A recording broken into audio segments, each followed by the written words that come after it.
हमका भावी नाही घर के तुर परानी पिया, बड़ी परेशानी पिया ना। हमका भावी नाही घर के तुर परानी पिया, बड़ी परेशानी पिया ना। तोहरी बहनी हमेरी नंदा करती काम नाही धंधा, तोहरी बहनी हमेरी नंदा, तोहरी बहनी हमेरी नंदा करती काम नाही धंधा। इनके भेजदा, इनका भेजदा ससुरवा भरे पानी पिया, बड़ी परेशानी पिया ना। हमका भावे नाही घर के तुर परानी पिया, बड़ी परेशानी पिया ना। हमेरी बहनी तोहरी साली देख कितनी बानी राली, हमेरी बहनी तोहरी साली देख कितनी बानी राल। इनकी आनिदा, इनका आनिदा चुनरिया रंग धानी पिया, बड़ी परेशानी पिया ना।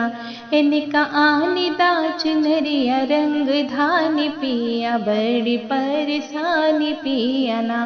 हमका भावे नाही घर के तुर परानी पिया, बड़ी परेशानी पिया ना।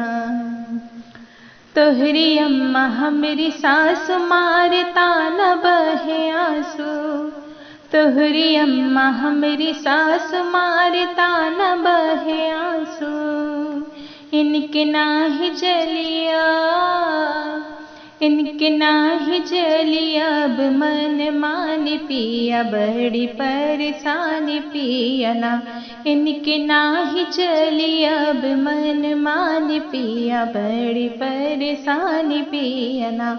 हमका भावे नाही घर के तुर परानी पिया, बड़ी परेशानी पिया ना। तोहरी सासु हमेरी अम्मा देख लागती जगदम्बा, तोहरी सासु हमेरी अम्मा, तोहरी सासु हमेरी अम्मा देख लागती जगदम्बा।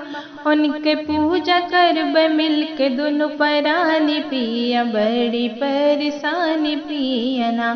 उनके पूजा करब मिलके दोनों परानी पिया, बड़ी परेशानी पिया ना।